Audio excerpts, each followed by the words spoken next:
ہم وہی کہیں گے جو ہمارا دین ہم کو بتاتا ہے. عمل کرو تو تمہارا بھلا ہے, نہیں کوئی عمل کرے تو نقصان ہمارا نہیں ہے, اسی کا نقصان ہے. ایک بزرگ تھے تو ایک مرتبہ ان کے بیٹے نے, چھوٹا سا بچہ تھا ان کا 5-6 سال کا ہوگا, ایسا تیر مارا کہ ایک آدمی کا مشکیزہ پھوڑ دیا. پانی کا جو مشکیزہ ہوتا نا, مشک چمڑے کا, تیر لگا, پانی بہ گیا. انہوں نے آ کر شکایت کی, کہا آپ کے بیٹے نے میرا مشکیزہ پھوڑ دیا ہے. انہوں نے قیمت ادا کی اور بڑے فکر میں ہے, غور و فکر کر رہے ہیں.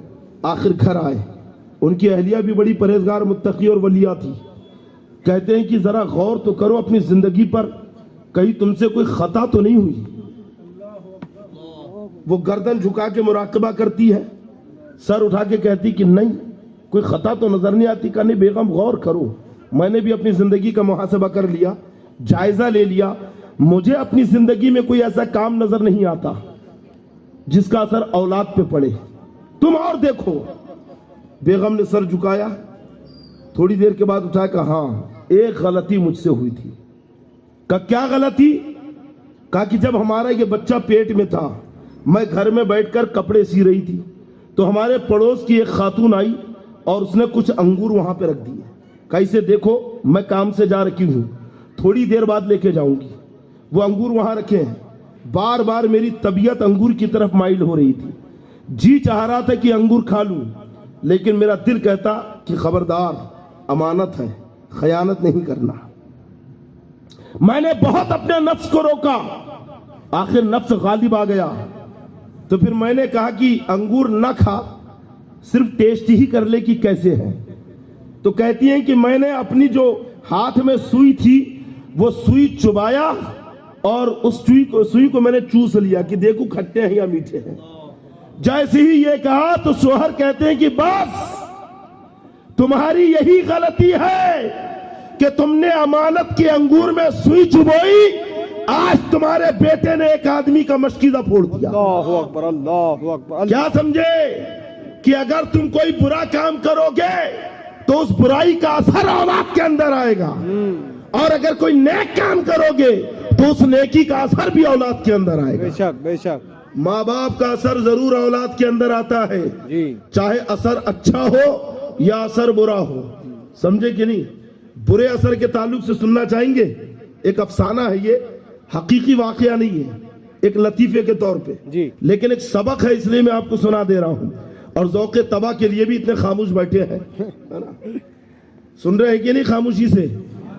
ایسا تو نہیں کہ ذہن یا آپ یہاں پہ ذہن کہیں اور ہے. حضرت امام جعفر صادق رضی اللہ تعالیٰ عنہ فرماتے ہیں کہ بہت سارے لوگ ایسے ہیں جو مجمع میں رہ کر بھی تنہا ہوتے ہیں, اور بہت سارے ایسے جو تنہا رہ کر بھی مجمع میں ہوتے ہیں. ایک آدمی اکیلا بیٹھا لیکن دماغ اس کا محلے میں, شہر میں, بازار میں گھوم رہا ہے اور بور نہیں ہو رہا کیونکہ تنہا بھی بیٹھ کر مجمع میں ہے.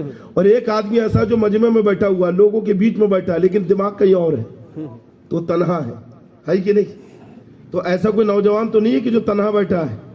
سب کے دماغ اپنے پاس ہے نا, کسی اور کے پاس تو نہیں ہے, اور دل بھی یہی ہے نا, کہیں اور تو نہیں ہے نا. ہاں, سنبھال کے رکھو, حفاظت سے رکھو.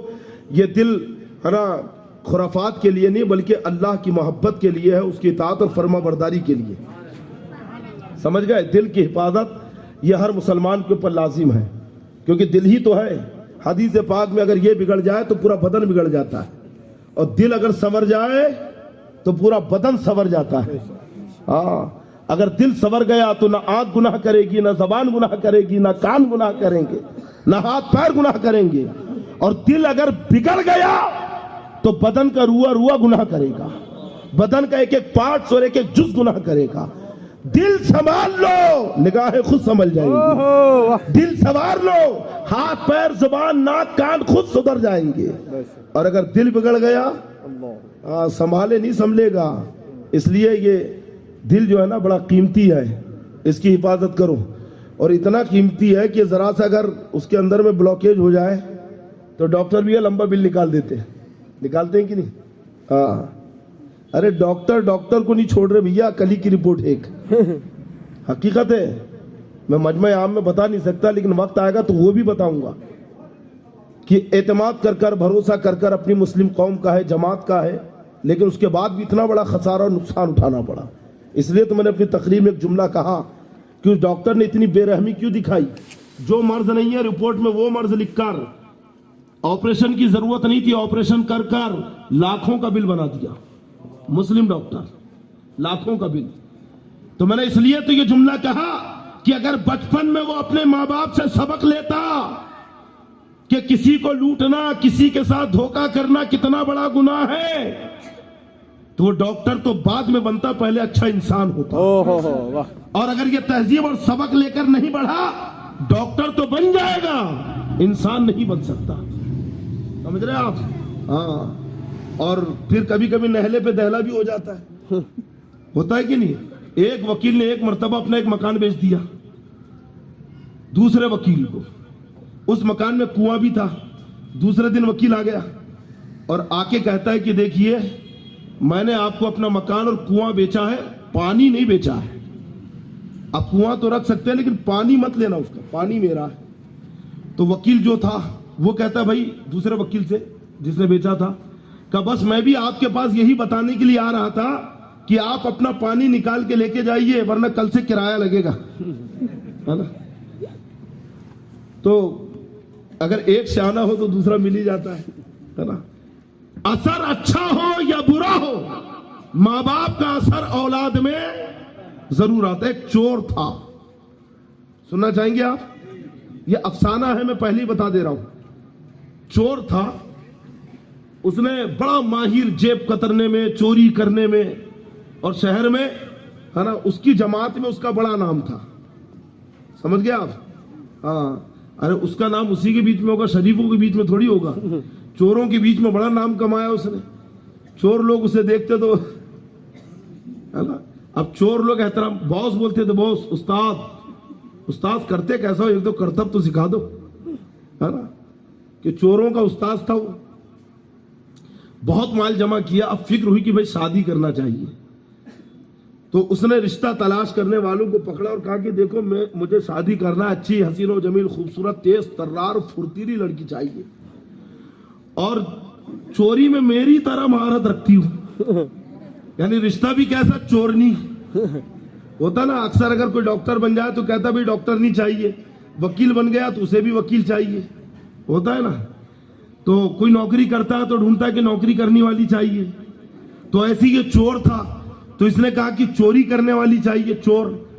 تو بڑی تلاش کے بعد آخر اس کی ٹکر کی ملی گئی، اس کا بھی بڑا نام انہی کی جماعت میں۔